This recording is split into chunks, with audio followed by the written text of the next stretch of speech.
Pamela Russell. I went on my first mission trip. Good morning, Toastmasters, and we don't have any guests. This is my updated version of I went on my first mission trip. The first change that I made is before I gave the speech is I went on my first international mission trip because I was reminded that Acts 1:8 says that I was given power to go first in Jerusalem and then in Judea and then in Samaria and then to the othermost parts of the earth. And I had been doing Jerusalem and Judea and some Samaria all my life because I'm a pastor's child.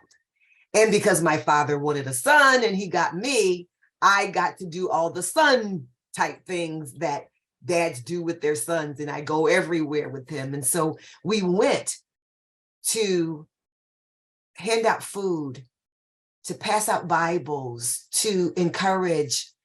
And that was exciting for me. Mission trips, by definition, allow you to help.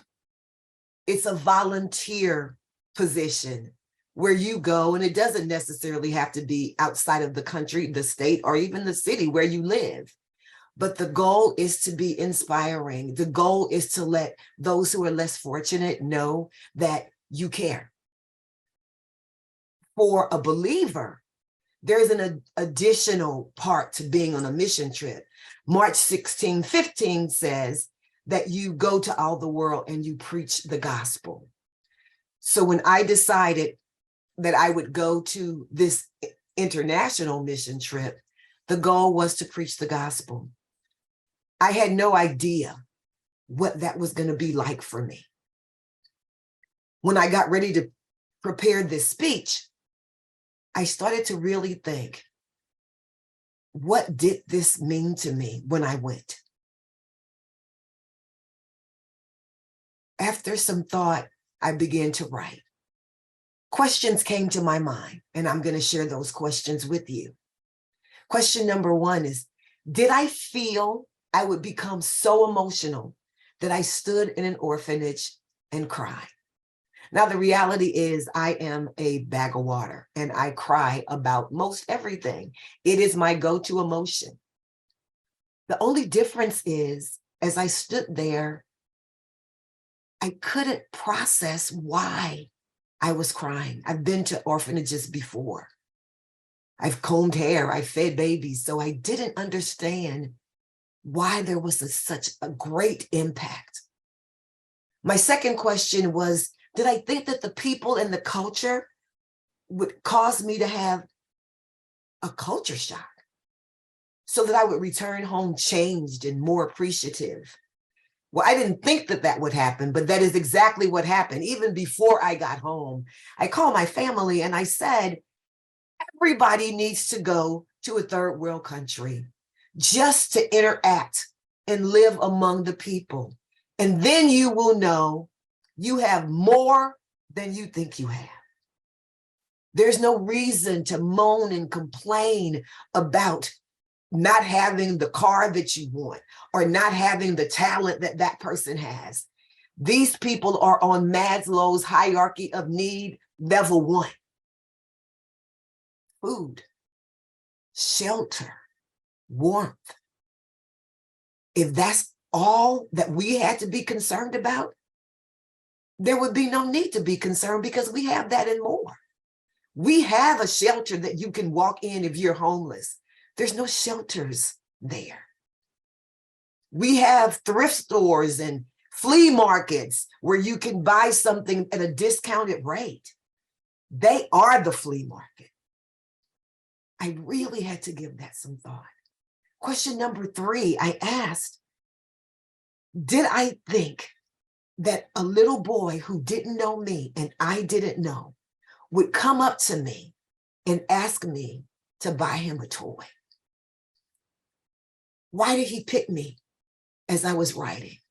What was it about me that made him think that I could get this toy for him? He wanted a toy gun. I bought him an alphabet board and he was not pleased. But I set him on my lap and I began to sing the alphabet song with him. And then we pointed at each letter of the alphabet and we named each animal. His face began to light up and he would point at the animals. And for a couple of minutes, the whole platform was on him. And the people stopped shopping and they watched this interchange between the little boy and myself. And when we were finished with the song, he held his alphabet board to his chest and he walked off with his mom, so excited. And his mom just looked at me with tears in her eyes and she said, "Thank you." I wouldn't have known that. Did I leave still feeling that one person could make a difference? Question number 4. Well, I left knowing that I needed to change my definition of what making a difference really means. Is there enough money to completely wipe out hunger and poverty? Not there, not in the US. No, there isn't. But is there enough personal interaction that can inspire someone who would inspire someone who would inspire someone? And could that be a difference made? I would need to rethink my definition. And my last question, question number 5, was, did I leave there thinking that it would have been easier for me to send a check?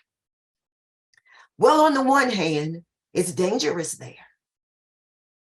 So possibly just sending a check would have been a good thing. But on the other hand, the scripture told me to go, not write a letter, not box up some things and send them, not write a check, but to go. The reality is, I wouldn't have been able to communicate my love for Jesus in a way that is tangible unless I do it for myself. Unless I'm right there letting someone know I am here. I crossed the big water because I chose to, because you're just that important to me. I wanted to be here. A check would not have allowed me to have that experience with that little boy. A check would have not have allowed me to give my jacket to a little girl with my name on it, but she wanted it. The only way that could have happened is if I was there myself. So I changed the name of my speech to, "Would you go again?" And the answer to that question is absolutely. And I encourage others to go as well. Madam Toastmaster.